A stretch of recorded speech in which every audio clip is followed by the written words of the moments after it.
Oke, teman-teman, kita lanjutkan diskusi kita ya mengenai manajemen proyek. Jadi, pada pertemuan yang terakhir kita sempat bicara mengenai area of knowledge ya, atau area pengetahuan yang di dalamnya berisi mengenai konsep-konsep, terminologi maupun activity-activity yang dikenali dari dalam setiap tahapan proyek. Kita juga udah mempelajari bahwa tahapan proyek itu antara lain ialah dimulai dari initiating, planning, executing, monitoring, and controlling sampai dengan closing. Kemudian area of knowledge itu ada 10, mulai dari project integration, di sini ya, project integration, kemudian scope management, kemudian time management, cost management, quality management, human resources, project communication, risk management, project procurement, dan stakeholder management. Ada sekitar 10. Ini di penomoran ini kan ada tidak dimulai dari 1 ya, 4, 5, 6 dan seterusnya sampai 13. Ini sebetulnya ini merujuk kepada chapter atau bab yang ada di dalam buku Project Management Body of Knowledge. Jadi untuk kemudahan dalam melakukan referensi nanti ya kita pelajari. Dan memang materi yang saya sampaikan ini sumber utamanya ialah PMBOK ya, khususnya yang PMBOK 4 dan 5. Teman-teman, kita lanjutkan di fase inisiasi ya, atau initiating atau mengawali proyek. Di sini ada dua proses, yaitu develop project charter dan identify stakeholders. Project charter ini ialah dokumen yang sangat penting dan menjadi inti dari tahapan ketika kita memulai sebuah proyek. Lazimnya otorisasi adanya proyek itu dan kemudian proyek itu diberikan oleh manajemen ya, atau ke top leader, kepada pihak-pihak yang nanti akan memanage proyek ini, yang dalam hal ini nanti disebut sebagai seorang PM. Itu bentuknya ialah project charter. Di situ disebutkan biasanya ya, isinya antara lain ialah tujuan proyek itu apa, stakeholdersnya siapa, kemudian dia dilaksanakan secara ringkas gitu ya, dalam berapa lama, terus kemudian aspek-aspek atau deskripsi yang melatar belakangi adanya proyek itu apa. Nah, itu nanti disampaikan di dalam atau dituliskan di dalam project charter. Nah, ini termasuk di dalam area of knowledge integration management. Pada saat kita menyusun project charter ini juga sebetulnya kita juga harus mengidentifikasi stakeholders kita. Yang ini ada di area of knowledge stakeholders management di sini. Develop project charter, identify stakeholders. Ini nanti project charter, dokumen project charter ya, dokumen yang tadi saya jelaskan di awal tadi. Kemudian setelah kita initiating itu ada planning. Nah, area of knowledge apa saja yang kita gunakan dalam planning ini kita lihat di sini. Oke. Hampir semua area of knowledge ya kita gunakan di dalam menjalankan fase planning ini. Di area of knowledge integration management kita harus menyusun yang disebut dengan project management plan. Jadi ini coba saya hapus lagi ya. Pertama tadi kita harus menyusun project charter. 1. Yang kedua, kita harus menyusun project management plan atau PMP lah ya. Nah, PMP ini sifatnya lebih rinci dari apa yang sudah tertuang di project charter. Jadi, biasanya sih apa yang sudah dituliskan di project charter itu kita tuliskan ulang di dalam PMP dokumen dan kemudian kita rinci. Nah, rinciannya ini sebetulnya berisi semua area of knowledge yang sudah kita tuliskan di sini ya. Jadi mulai dari scope management, time management, cost management dan seterusnya sampai stakeholders itu tertulis di dalam dokumen PMP ini. kita mulai dari scope management ya. Di scope management itu prosesnya ialah plan scope management, yang merencanakan pengelolaan scope-nya, kemudian mengkolek requirement, mengumpulkan persyaratan-persyaratan bisnisnya, persyaratan-persyaratan teknis non teknis yang diperlukan di dalam proyek nanti. Kemudian define scope, menetapkan ruang lingkup dari proyek, dan yang terakhir ialah create WBS atau work breakdown structure. Jadi setelah kita tetapkan scope-nya, requirement-nya seperti apa, nanti kita merinci lagi ke dalam komponen-komponen pekerjaan yang memudahkan untuk kita trace, kita monitor, dan seterusnya. Itu di area of knowledge scope management ya. Jadi sekali lagi, plan scope management, collect requirement, define scope, create work breakdown structure. Dan kemudian selanjutnya project time management. Nah, di sini kita menyusun schedule, menetapkan activity-nya, aktivitas apa saja yang harus ada di dalam jadwal tersebut, kemudian mengurutkan dan mengestimasi atau memperkirakan sumber daya yang diperlukan di dalam menjalankan aktivitas tersebut. Kemudian proses selanjutnya ialah menentukan durasi atau berapa lama aktivitas itu dijalankan. Sehingga kalau nanti kita kumpulkan dalam satu schedule ya, biasanya disusun dalam software ya, bisa Microsoft Project atau Excel ya kalau yang sederhana, atau tool-tool yang lain. Kemudian develop schedule. Jadi setelah menyusun, menetapkan aktivitasnya, urutannya, dan memperkirakan sumber dayanya, dan kemudian berapa lama dilakukan, baru kita susun dalam suatu schedule atau jadwal yang lengkap. Inilah proses-proses yang ada di dalam time management. Kemudian project cost management. Ini ada 3 proses di sini, yaitu merencanakan cost management, bagaimana pengelolaan biaya, memperkirakannya, dan menyusun anggaran berdasarkan perkiraan yang sudah kita tentukan.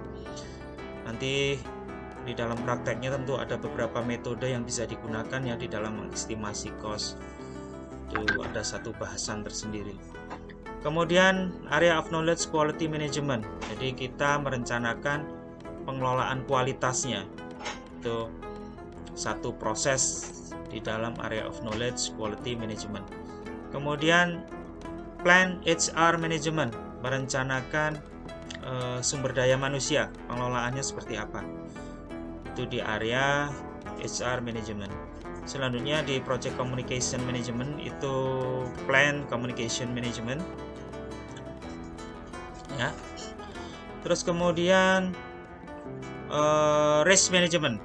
Jadi risiko-risiko yang ada di proyek. Jadi di sini pada fase planning ini ada beberapa proses yang harus kita lakukan, di mana yang pertama ialah perencanaannya seperti apa, kemudian mengidentifikasi risiko-risiko yang ada, terus kemudian melakukan pengelolaan risiko itu secara kualitatif.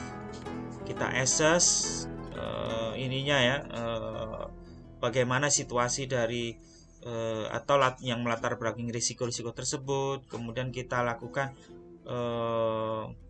semacam penilaian seperti apa risikonya itu, sebelum nanti mungkin bisa kita ukur dalam suatu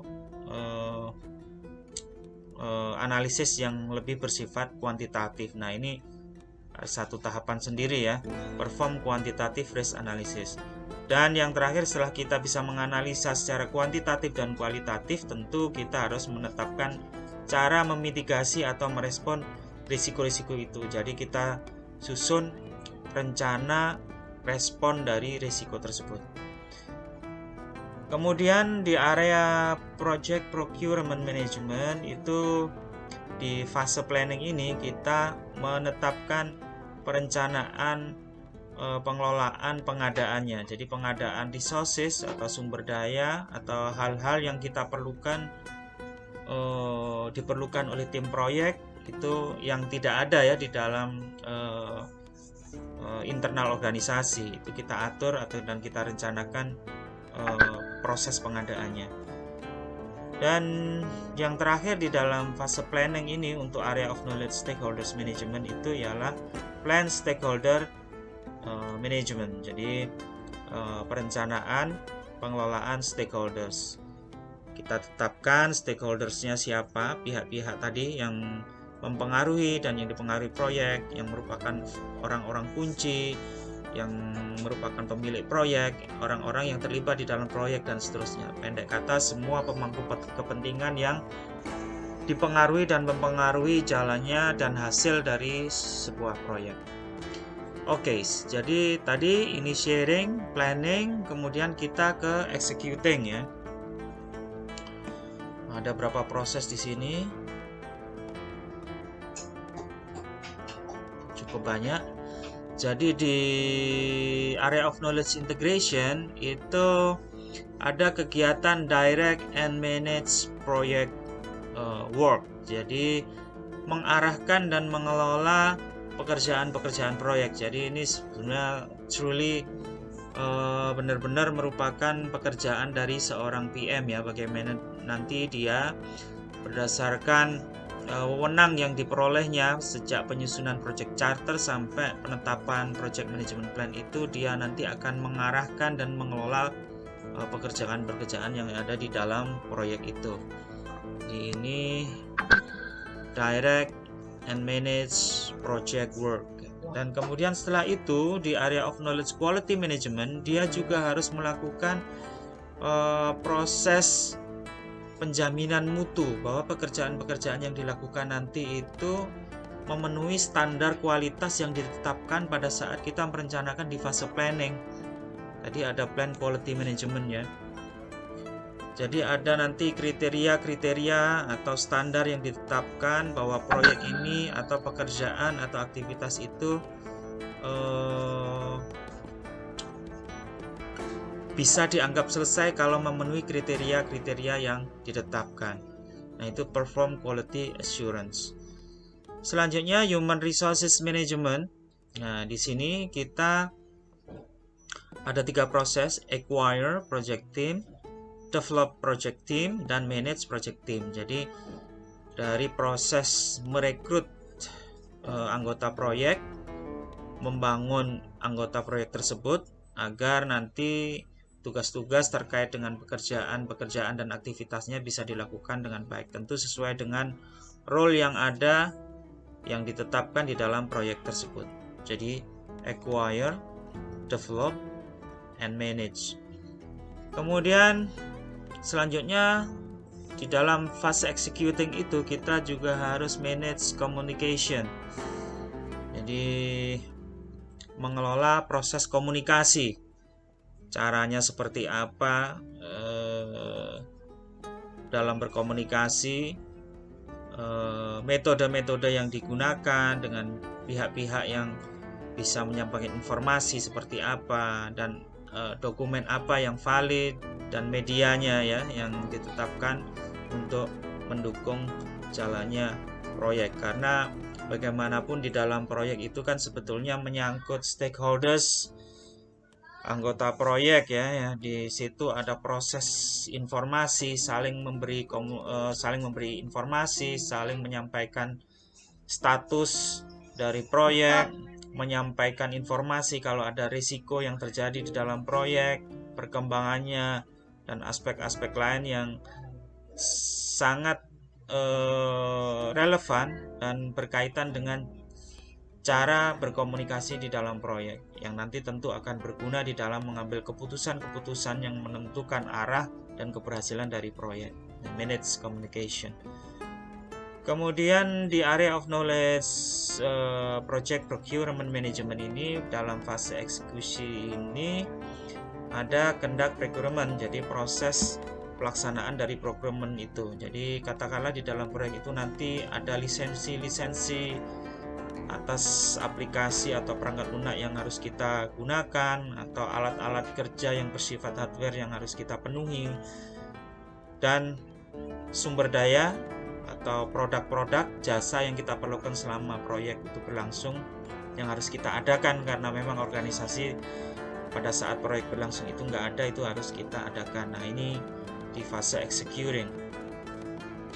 Kemudian manage stakeholders engagement. Jadi selama pelaksanaan proyek itu berlangsung, kita khususnya project manager itu harus mengelola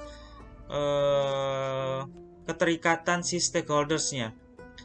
Kalau dia salah satu sponsor dari proyek, tentu kita harus menyusun mekanisme sedemikian rupa sehingga katakanlah dalam hal ini sponsor itu selalu mendapatkan update yang teratur mengenai status dari proyek, progresnya seperti apa, apakah ada kendala-kendala, sehingga nanti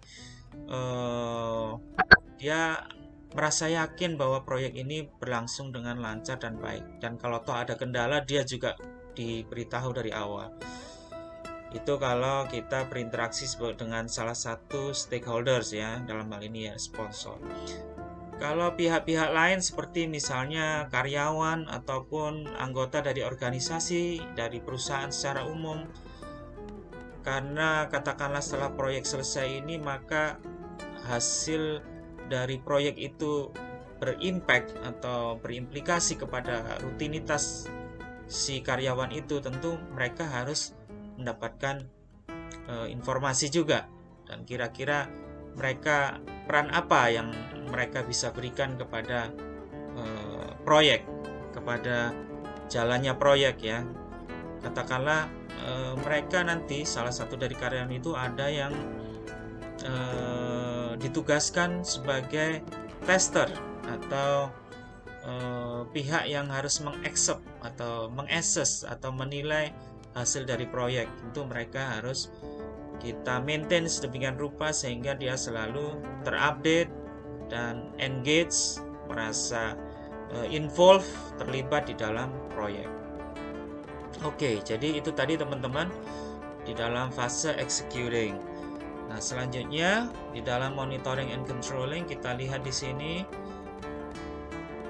hampir semua area of knowledge juga kita gunakan untuk melakukan proses monitoring and controlling.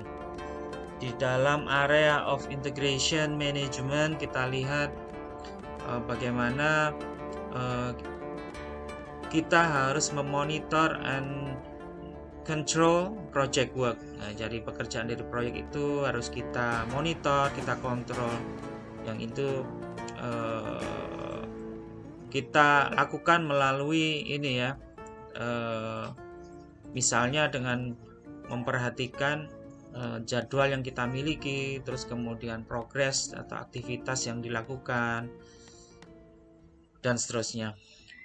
Kemudian project integrated change control, jadi melakukan pengendalian atas perubahan secara terintegrasi. Kalau misalnya di dalam proses jalannya proyek itu nanti ada perubahan-perubahan yang harus kita lakukan, yang itu berimpact kepada jalannya proyek, maka tentu kita harus melakukan pengendaliannya itu sedemikian rupa sehingga akan memberikan hasil yang baik bagi proyek itu.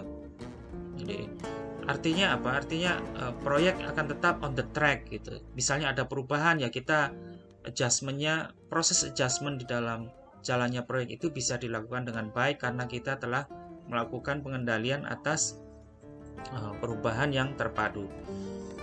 Oke, kemudian di scope management. Jadi selama jalannya proyek kita selalu memvalidasi bahwa apa yang dilakukan dan skopnya itu memang masih sesuai dengan apa yang ditetapkan pada saat kita berada di fase planning. Cara yang paling mudah tentu saja ialah kita dengan merujuk pada dokumen PMP kita ya. Kita cek apakah pekerjaan-pekerjaan milestone-nya ya, pencapaian-pencapaian yang bersifat kritikal di dalam proyek itu apakah masih sesuai dengan scope. Kemudian di time management juga ada pengendalian schedule. Jadi semua aktivitas yang disusun itu kita harus kendalikan apakah masih sesuai dengan schedule yang ditetapkan. Kemudian cost management. Jadi kita mengendalikan biaya. Jadi katakanlah di tengah proyek, apakah biaya-biaya yang dikeluarkan terkait dengan resources, terkait dengan proses pengadaan, dan aspek-aspek lainnya itu masih dalam rentang proyek, biaya proyek yang masih diperkenankan. Kemudian quality management, pengendalian kualitas. Nah, di sini tentu hasil dari pekerjaan-pekerjaan atau tahapan tersebut harus juga dipastikan mempunyai masih selaras dengan acceptance kriteria atau kriteria penerimaan yang disepakati.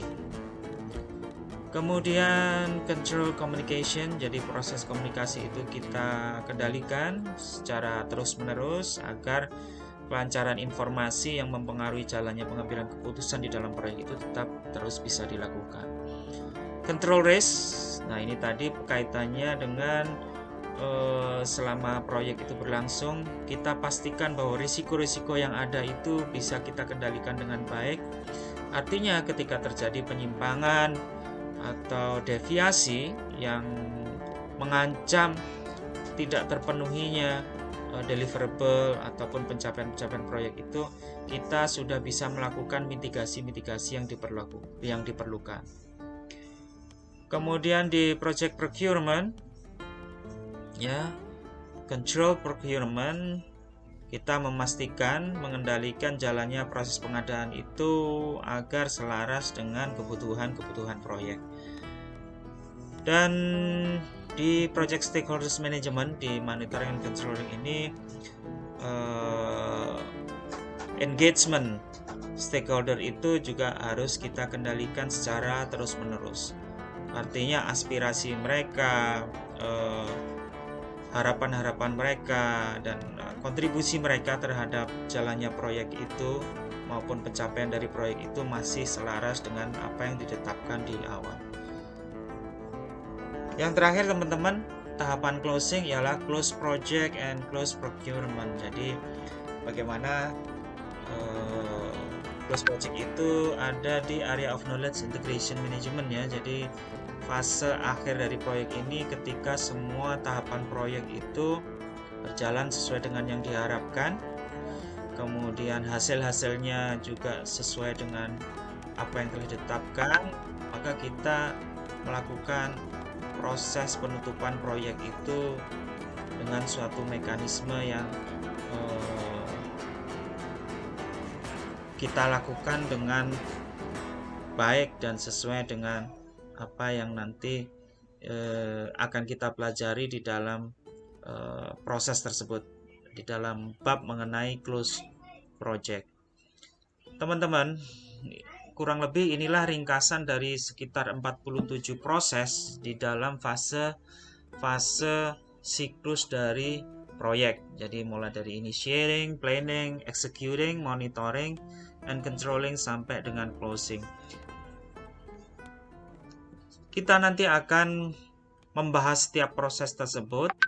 Kira-kira apa sih yang akan kita pelajari di dalam setiap proses ini, ya, di dalam 47 proses itu. Jadi kurang lebih tentu kita akan cek lebih lanjut dalam pertemuan kita berikutnya. Yang jelas harapan saya teman-teman bisa mendapatkan gambaran kurang lebih inilah materi-materi yang akan kita bahas di dalam project management body of knowledge.